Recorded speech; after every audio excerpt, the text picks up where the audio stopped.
हरियाणा में पहलवानी हो या राजनीति, दोनों ही अक्सर चर्चा में रहते हैं।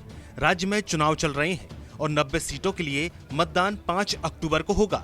लेकिन आज हरियाणा की राजनीति में जो हुआ उसमें एक्शन है, ड्रामा है, दबदबा है और साथ ही साथ शामिल है नेताजी का सेल्फ प्रॉफिट। दरअसल हुआ यह है कि हरियाणा चुनाव के लिए प्रचार थमने से महज कुछ घंटे पहले ही बीजेपी नेता अशोक तंवर ने राहुल गांधी की जींद रैली में पहुंचकर कांग्रेस का हाथ थाम लिया। लेकिन सबसे मजेदार बात तो ये रही कि कांग्रेस ज्वाइन करने से महज 1 घंटे पहले अशोक तंवर बीजेपी के लिए रैली कर रहे थे। हालांकि सूत्रों की माने तो अशोक तंवर को खुद राहुल गांधी ने आज फोन करके पार्टी ज्वाइन करने को कहा था, जिसके बाद अशोक तंवर बीजेपी की रैली छोड़कर अपने लाव लश्कर के साथ सीधा मंच पर दौड़ते चले आए। जिसके बाद सोशल मीडिया पर अशोक तंवर की दोनों रैलियों की वीडियो वायरल हो रहे हैं और लोग तंज कसते हुए पूछ रहे हैं, अब अगली पलटी कब मारोगे नेताजी।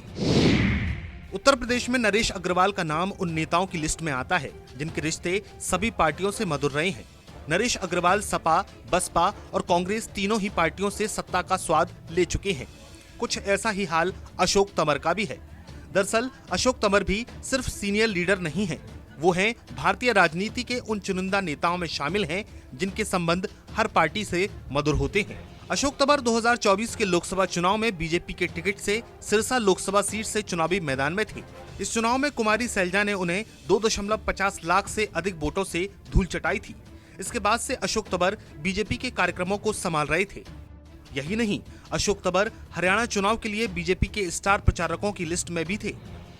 बीजेपी ने उन्हें कैंपेन कमेटी का सदस्य भी बनाया था। कांग्रेस में शामिल होने से करीब घंटे भर पहले उन्होंने अपने एक्स हैंडल से बीजेपी उम्मीदवार के समर्थन में हुई रैली की तस्वीरें पोस्ट की थी। हालांकि अब कांग्रेस में आने के बाद ये पोस्ट डिलीट कर दी गई हैं। अशोक तंवर ने 20 जनवरी 2024 को बीजेपी ज्वाइन की थी। उन्होंने दिल्ली में भाजपा मुख्यालय में हरियाणा के पूर्व सीएम मनोहर लाल खट्टर की उपस्थिति में बीजेपी ज्वाइन की थी। ऐसे में ये बात पूरी तरह से कंफर्म थी कि पार्टी उन्हें लोकसभा चुनाव में उतारेगी। बीजेपी में जाने से पहले अशोक तंवर आम आदमी पार्टी में थे। 2019 के चुनाव के बाद उन्होंने कांग्रेस के हाथ का साथ छोड़ दिया था और आप की झाड़ू उठा ली थी। सियासी जानकारों की माने तो उन्होंने ऐसा पंजाब चुनाव में आम आदमी पार्टी को मिली ऐतिहासिक जीत के बाद किया था। इसके बाद 2022 से लेकर जनवरी 2024 तक वे आपके साथ रहे और लोकसभा चुनाव से थोड़ा पहले उन्होंने बीजेपी का दामन थाम लिया। इसके अलावा अशोक तंवर तृणमूल कांग्रेस में भी रह चुके हैं।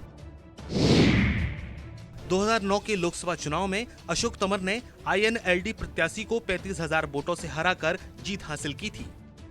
लेकिन इसके बाद 2014 और 2019 के चुनावों में उन्हें करारी हार मिली थी। ऐसे में अशोक तंवर का कांग्रेस में वापसी करना तय माना जा रहा था, क्योंकि वो यूथ कांग्रेस और NSUI के राष्ट्रीय अध्यक्ष भी रह चुके हैं।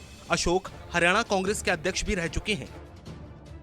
ऐसे में आज जब राहुल गांधी ने उन्हें आज फोन किया तो उन्होंने आओ देखा ना ताओ, सीधा स्कॉर्पियो उठाई और स्टेज पर ही कांग्रेस ज्वाइन कर ली। जिसके बाद ये कंफर्म हो गया कि हरियाणा में कांग्रेस की सरकार आए या ना आए, अशोक तंवर की पावर का पॉलिटिक्स का जलवा बरकरार रहेगा।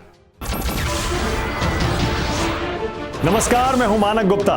अगर आपको हमारा ये वीडियो पसंद आया हो तो इसे लाइक और शेयर जरूर करें और हाँ, हमें सब्सक्राइब और फॉलो करना ना भूलें ताकि आप देश और दुनिया की कोई खबर मिस ना करें।